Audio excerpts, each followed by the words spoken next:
Hello, everyone.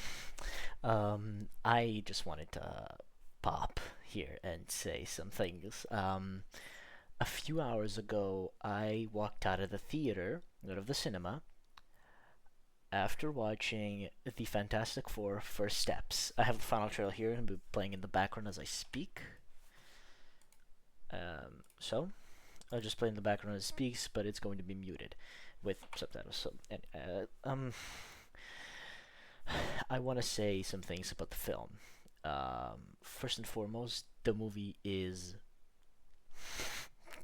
well, it's fantastic. It is a really good movie for what it can do with it being set in a new universe, right? This is a completely new universe. It's Earth 828, and it's overall a really fantastic movie. I can't resist to say it, but it is fantastic. Um, and while it is fantastic, it is not only just an overall good story, it has heart. It has.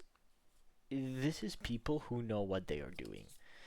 I mean, Galactus himself looks incredible. Shala Ball, the Silver Surfer, looks incredible. The Thing looks incredible. Everybody looks just incredible, and it's honestly beautiful. This is a very retro 60s aesthetic, which I love, and it is honestly. I'm saying honestly a lot, but I'm just trying to be honest here without spoiling anything. It is a great movie, especially when you go and watch it in 3D, which is what I did. I watched it in 3D, and the movie was just fucking amazing to look at. I think, like, just the entire aspect of it being retro 60s is great because you actually get to feel that this is a retro futuristic type of look. And it is obvious that this is the 60s. Like, you have so many nods, and, like, you just look out the world and you're like, yeah, this looks like the 60s. And, uh, let me get to the characters. I mean, the characters are incredible. Really well done. Really well characterized as well. I had a really good time with each character. I think Reed Richards was really fucking fantastic to watch, and I think the stretchy powers, I think they looked a bit wonky, but that is always when you have stretchy abilities. Like you had Luffy in the live action One Piece, those stretchy powers looked off no matter how high of a budget you had. Um, so the CGI on Reed was a bit weird, but I'll take it because even in the 2004 film and 2007 film, it looked a bit weird. So you can never really do the stretch powers correctly. But I hope they actually managed to do them justice in Doomsday. Um, but I want to talk about his characterization. Reed Richards was characterized so well. I think he was Pedro Pedro Pascal was really great in the role. I think he fits Reed Richards perfectly. And they set up a lot of like little seeds of their relationship to the team dynamic. I meant sorry, their team dynamic and stuff like that sprinkled throughout the entire movie. Like you feel like Reed is the leader here, and it's just great to watch him lead and say these scientific words, making you actually believe that he is intelligent. Um, Now let's talk about Sue Storm. She was incredible. Vanessa Kirby brings in a performance that I thought was incredible. She was the heart of the film. She was the true protagonist. Like the movie focused on Reed Richards and Vanessa Kirby and on the entire team, but it really, really gave Vanessa Kirby that like main character part, and it felt like that due to Vanessa Kirby, and I'll get to that, Sue Storm being such a massive part of the film, it neglected the thing. I'm sorry, this is repeating, but I just have to talk about it. I'll just play the, yeah, I'll play this one as well. I think that because of Sue Storm and Reed Richards having the most screen time out of the team, a lot of the thing was neglected, but I'll get to him later. But yeah, Sue Storm, incredible. And from the trailers you probably saw, Franklin Richards, the baby. Again, the CGI wonky, but I'll excuse it as it did have a shorter post production than Superman did, so I can excuse a little bit of the CGI.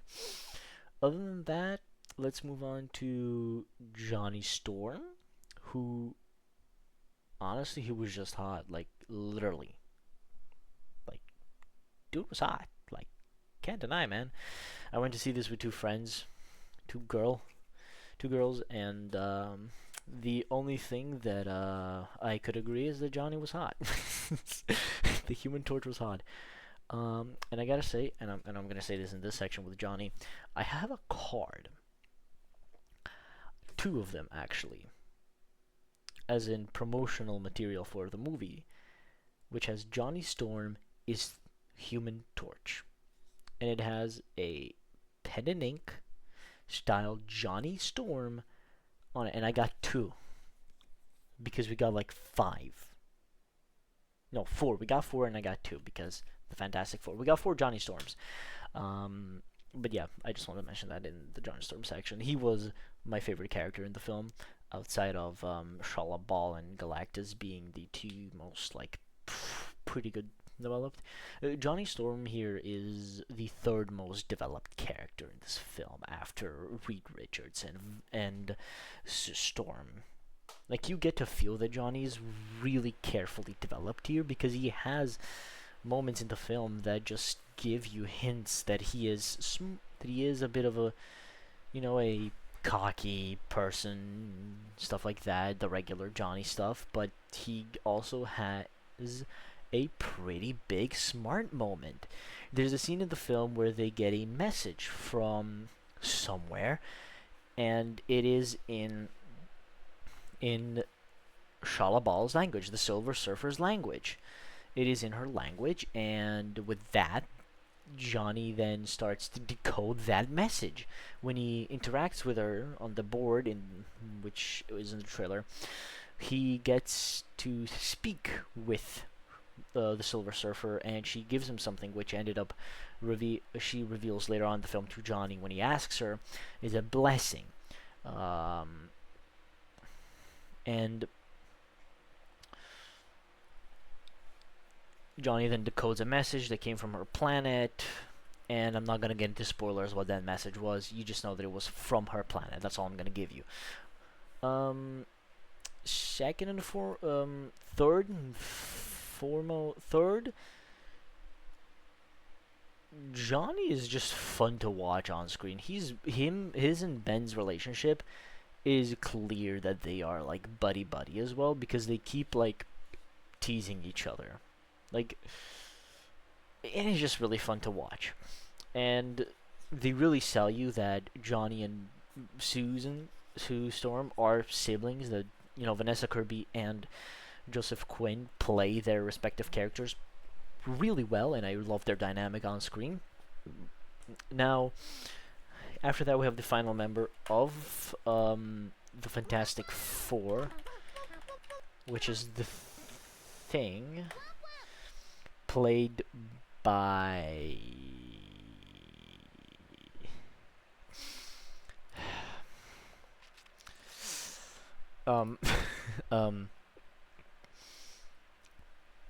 where is he? Played by Eben Moss.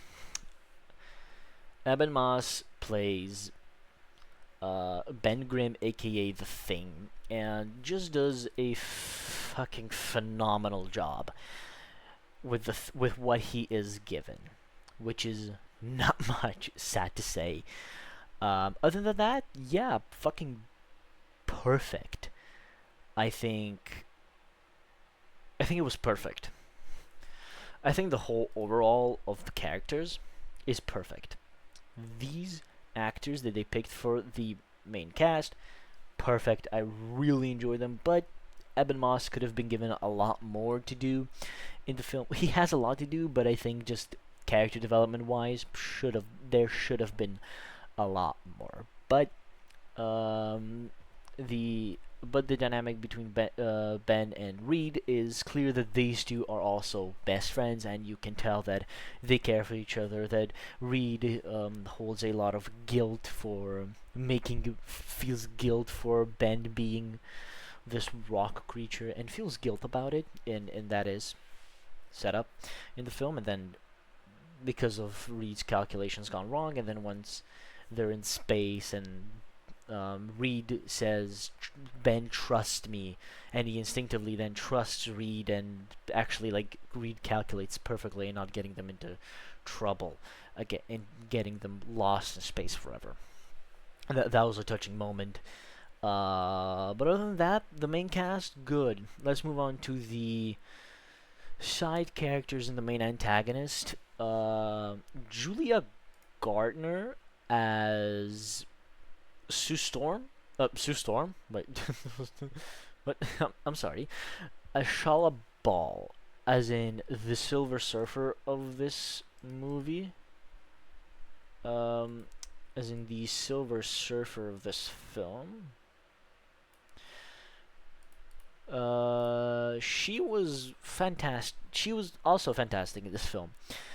She was great. She did a well done performance in the film, and I think she deserves to be recognized for this performance. Her origin is, I'm gonna keep her origin a complete mystery of how she became the Herald of Galactus here. But just great, well developed, well rounded character. She came full circle. Galactus. Galactus, man. Galactus. Galactus' ship was really nice. I think showing how he eats planets was really good. Can we see a Galactus photo, please? Jeez, I have to actually look for it. Send photos. Where's Galactus? Okay, fine. I'll use this. Basically, Galactus having this massive ship, where the ship goes through a planet, right? And the planet goes into lava, and that sort of tubes feeds Galactus. Like, they changed it. Instead of him being actually planet size, he needs a ship to travel around and eat planets, which I found really cool and distinctive from the comics and other interpretations of Galactus, so that it's different, right? The other thing that I have to say about this movie, that I have to say about Galactus, is just overall, he was pretty menacing. Galactus felt like an actual threat. Like, not a space cloud, nothing like that. An actual threat to the Fantastic Four. And I think if given more to do, I think if just a few more seconds, I think if the finale took a second longer, it would have ended up being bad for the Fantastic Four, but no. The finale as well, really well done, and overall, before I get into my rating of the film, I just want to say a very beautifully shot, well done CGI. The film is gorgeous, and I really just want to end this off on a good note. So, the Fantastic Four First Steps, I'm going to give it a solid 9 out of 10. It's not perfect. I definitely think cutting out John Malkovich's part was was a bit of a mistake, but even without it, you still get the full effect. You still get a really good movie. And I think if The Thing had a lot more to do, if Ben had a lot more character development within the film, I think it would have brought that up to 10 out of 10. But Fantastic Four First Steps, a solid 9 out of 10, I'll say. And if you go to check it out, I recommend checking it out. I certainly will say that this is a fantastic movie. I've said that a lot. But it is great, and I just want to leave you all with this tiny treat for the film as the ending. We will protect you.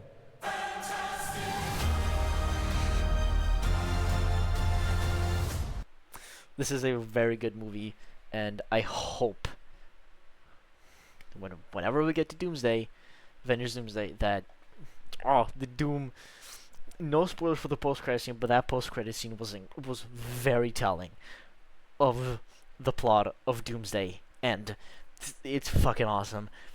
Anyway, this is my review of Fantastic Four First Steps. It's a solid 9 out of 10. Out of 10, I say. Go check it out in theaters if you want. Leave a like, subscribe, and I'll see you all tomorrow or Tuesday, whenever I end up inevitably making that final Fortnite video. And don't forget, I'll be doing a similar video. And yeah, before I end this, I'm going to be making a similar video Wednesday, July 30th, when I go to watch Jurassic World Rebirth in theater, again, in cinema, the last day I can, with my best friend, so I'll give my honest thoughts on Jurassic World Rebirth then as well. But if you like this video and you want my actual thoughts, spoiler thoughts on the film, I try to keep this as spoiler-free as possible. Other than that, just leave a like and subscribe if you enjoyed, and if you want more, like, movie reviews that come out. But other than that, thank you for watching. Once again, I appreciate you for watching, and I'll see you all tomorrow or on Tuesday with that Fortnite video. Thank you. Goodbye. Thank you, and good night, and goodbye.